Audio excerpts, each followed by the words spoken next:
Hey guys, so I am getting ready to record live for my podcast.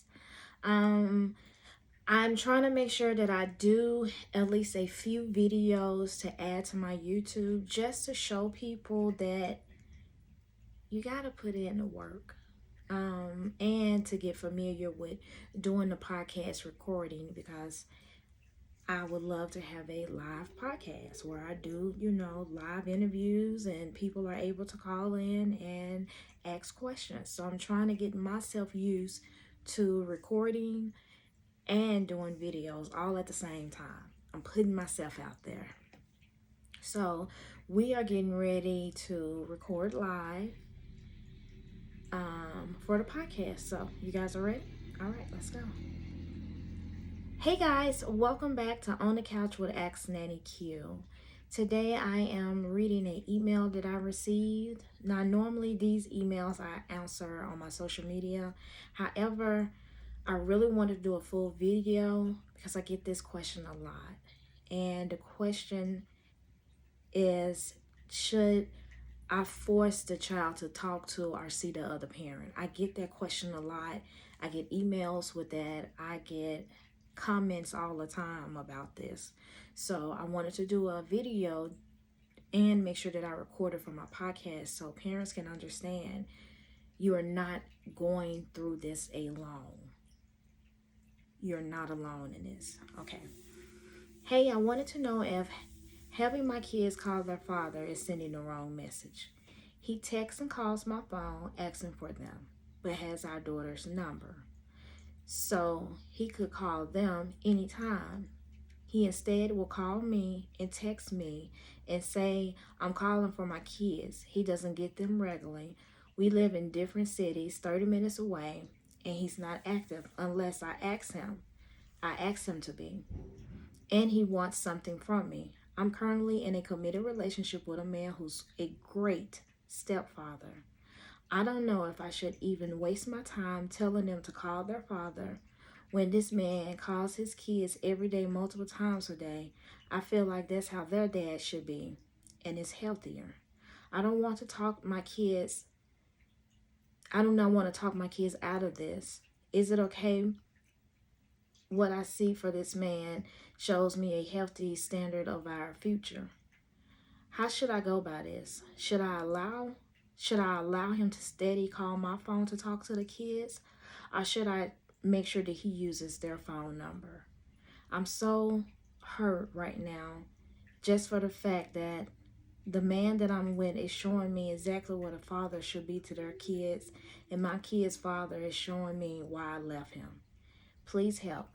So I get this question a lot, and me personally, please do not force anyone to be a parent. Please do not force anyone to be a parent.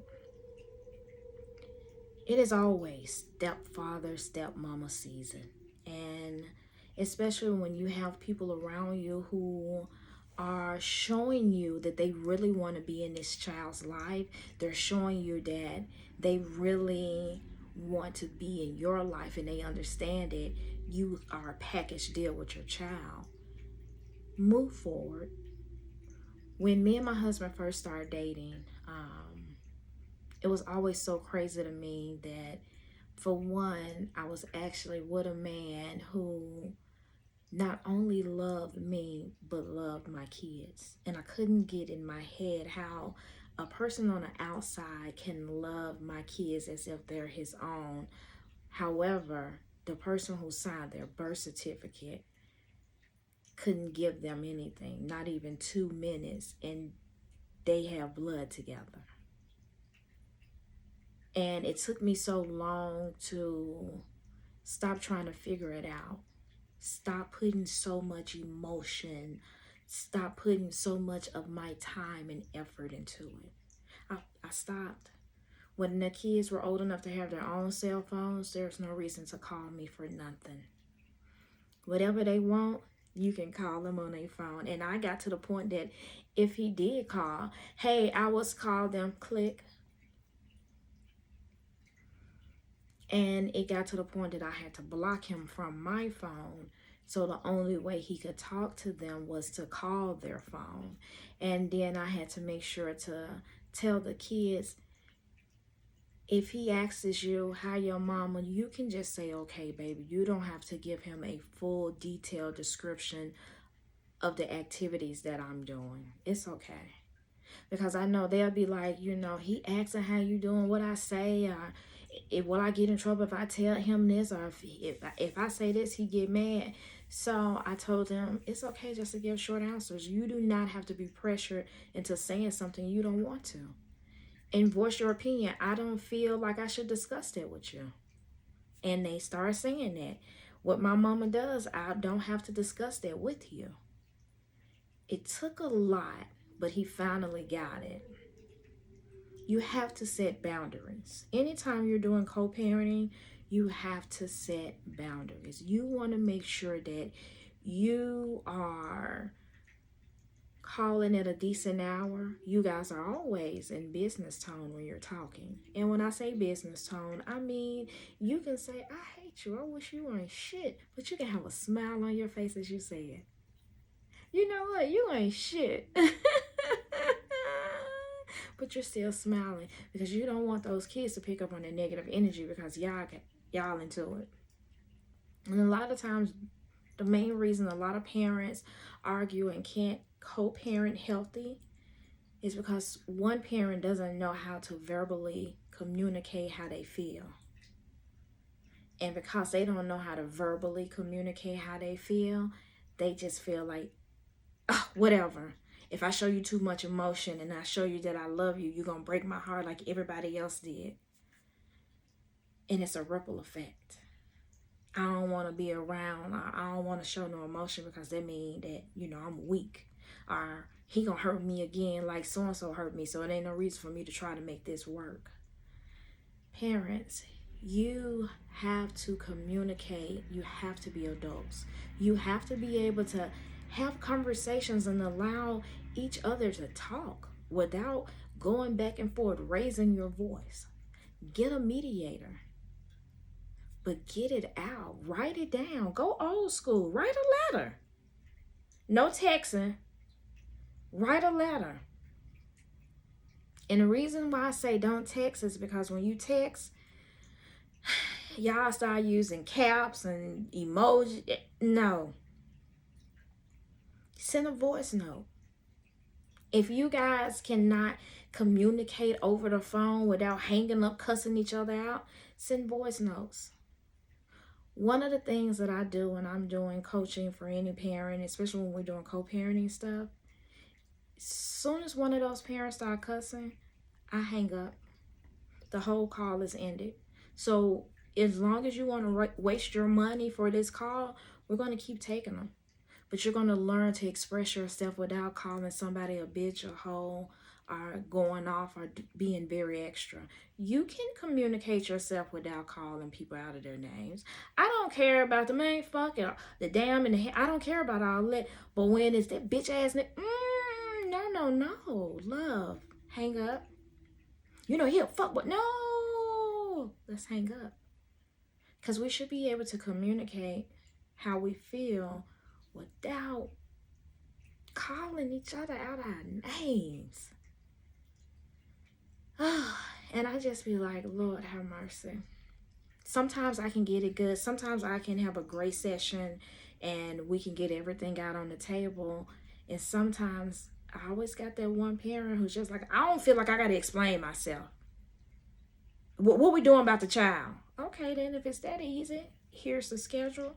Well, because she get mad because, no, you didn't want to express how you feel, so why you want to express now? The first 5 minutes of every call, I give each person time to get off whatever they got to say. After that, the rest of the time, we're trying to come up with a plan. We're on the same page. And sometimes it really hurts my feelings that people are so embedded in their feelings that they don't want to do better for their kids. They want to hold on to their hurt and keep it tucked in real tight.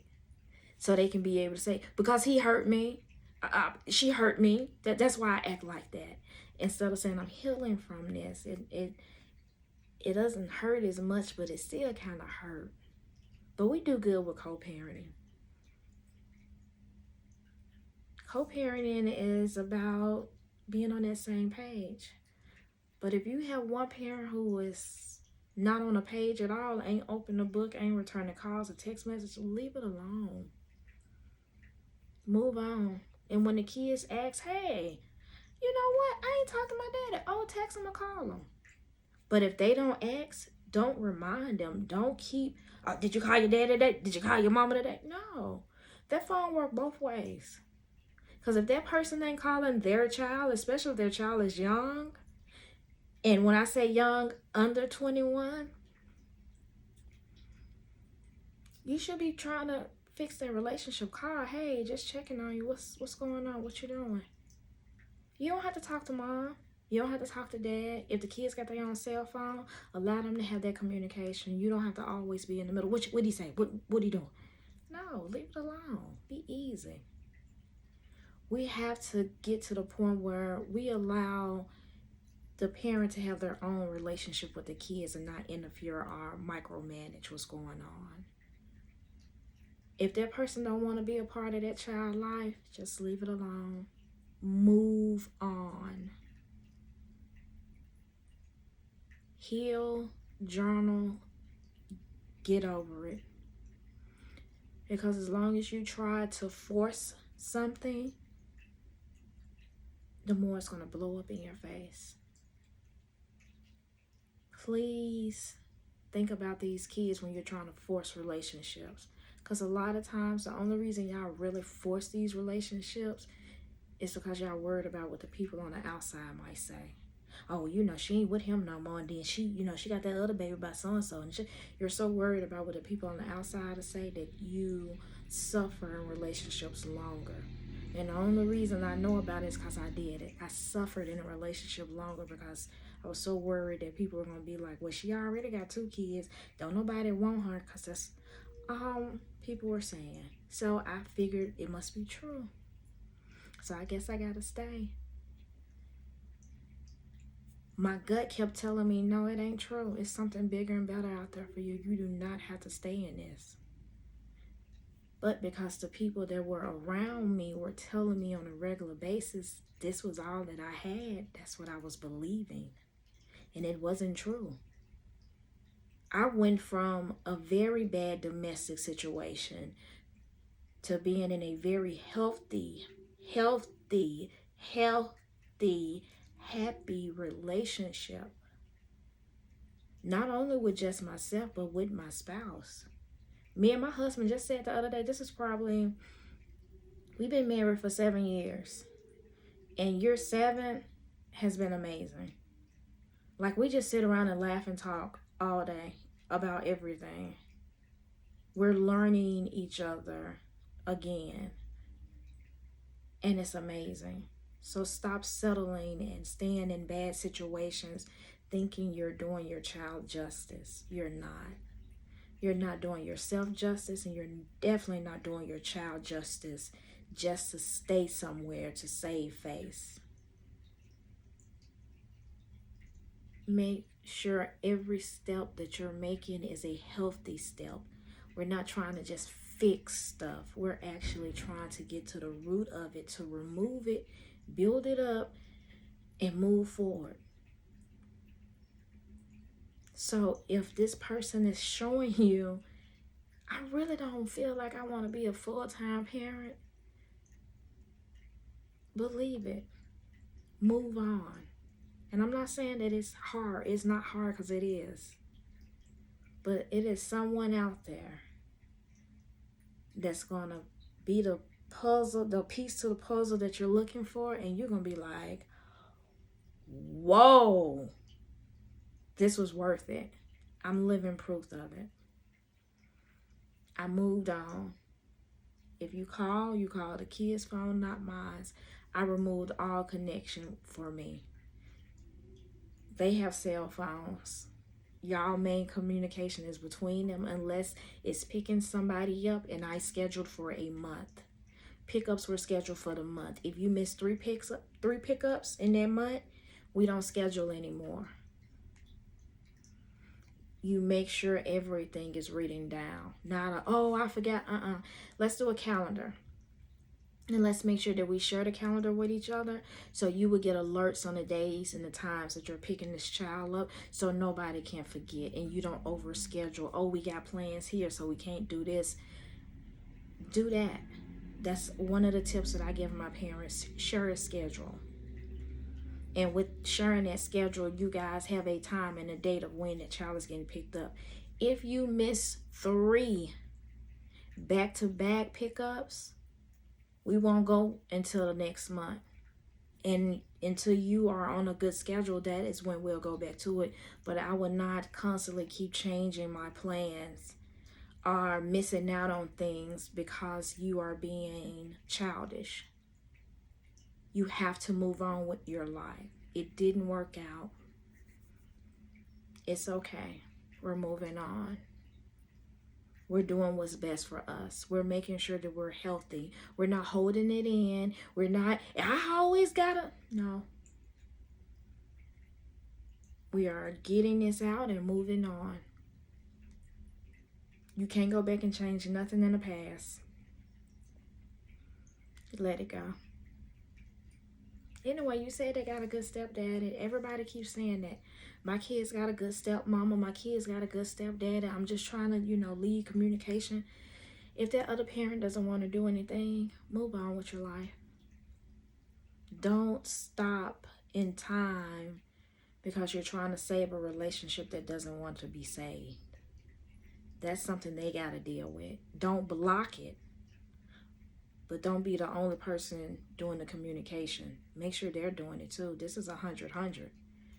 That child shouldn't only be trying to reach out to their parent. Their parent should be always trying to reach out to their child. Spend time together. Do activities. Do things. But if that person misses more than 3 pickups, events, and they have told the child that they're coming, leave it alone. That is a pattern, and you do not want your child to be used to disappointment, no matter who it is. All right. That's all I got to say on that. I didn't even think I was going to go that long. But thank you guys for listening to my podcast and for listening to my YouTube channel. Have a great day. Thank you guys so much. I'm still trying to get used to doing this, recording and doing the podcast, and I'm still trying to finish writing my book. It's a lot, but I had like a creative block for a while, and I didn't know what the hell was going on. It was like I couldn't get anything out. I was just like at a loss, and I felt myself saying, you're pushing too hard. Relax. You don't have to do everything right now. Just woosah it out. So I was like, okay, I'm going to try it. And I'm actually like, okay, because I feel like everything has to be perfect the first time. So with that, everything has to be perfect the first time. I feel like I push myself, and myself is like, whoa, you've done a lot. Be proud of yourself. Now let's go to the next level. Like being in the moment. I'm literally trying to learn to be in the moment. And my life coach was like, you gotta learn to be in the moment and be happy for yourself. And I'm like, I am trying. And when people talk to me and be like, oh, I remember we used to work at so-and-so together. It's good to see you doing good. And I've never sat down and said, you actually are doing good. This is the happiest I've probably ever been in my life. I'm 41. Once I removed the whole I have to be perfect, I started noticing that everything that I thought I had to be perfect in was only because people said I had to be perfect in it because I was a teen mom. So I felt like I have to be perfect in this to prove people wrong, that I can do it. But at the same time, I was killing myself because I wasn't allowing anybody to help me. Because I could do it. I got it. This is on me. And I had to stop it. I had to just let it go. Now I actually sit down and be like, Queen, you wrote 5 journals. You've been selling body butter. I sold 450 jars of body butter. 450 jars of something that I wasn't going to do because I was afraid that people weren't going to like it. My journals, something that I put out, and every time I get a royalty check from Amazon, I'm like, oh my God, I made $10 off of something that I really just had a download. I got so serious with whatever God downloaded in my system, I put it out, that I just was working. And then my body said, hey, you got to sit down and rest because this next season you're going to be doing a lot of traveling. So you got to kind of relax a little bit. And I remember I was sitting down one day and I was talking to my spiritual coach and I was like, I said, I took a nap today. I said, and I don't know how I feel about it. And he was like, good. In order for you to grow, you have to relax your mind. So, yeah, I'm proud of me. And I say that more now. I make sure to stand in the mirror and tell myself I'm proud. I have accomplished a lot from being that 17-year-old mom in an abusive relationship, not knowing what to do. Being homeless, losing apartments, losing cars, losing people, friends, family, without actually giving up. You break down, you have a mental breakdown, because I done had a few of them. But I didn't give up. Something has always told me to keep going, and I would not give up. I don't think that I will give up until the day that God, my ancestors, the universe, or whoever says, okay, it's time to come home.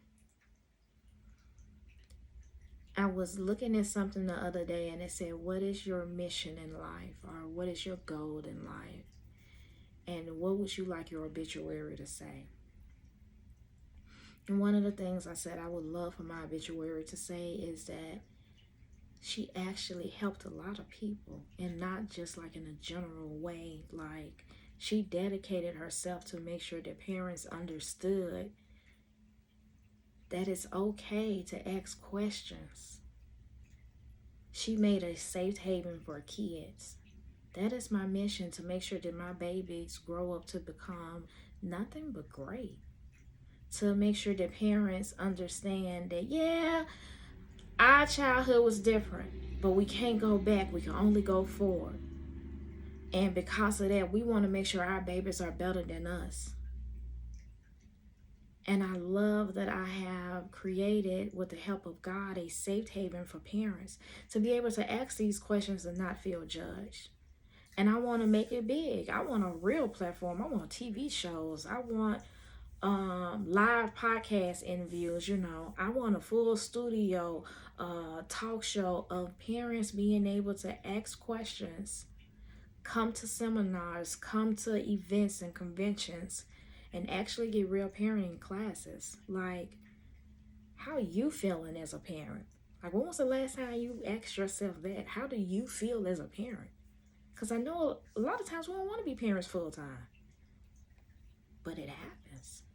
But how you feeling? Like, you. If I was to ask everybody who sees this video to tell me about you, what would you say? Tell me about you. Don't tell me, oh, I'm a mom, my kids love this. What do you love? What are your dreams? My goal is to make sure parents understand to still live and be them and be parents, but enjoy yourself. Because you can't go back and change nothing you say or do. But you can react to it differently daily. So we're going to raise these babies good. And we're going to have fun doing it. And we're going to make some hell of a moments. And the memories our kids going to have, the videos, the fun times, that's what they'll always have to keep them when we leave. The memories. And not the bad stuff. We're healing so our kids can talk to us about stuff that's going on without feeling like they're alone or they don't have anyone to talk to. My goal is to make sure that these babies have a safe haven at home without feeling, I'm going to get in trouble if I say this. No. I can be open to my mama and daddy. We talk about everything. And us as parents, give them that window to be real with us. So they ain't got to go out in these streets. I've been there and done that. These babies need us. And I'm going to make sure I got y'all back. Okay, that's my rant. Thank you for watching, guys.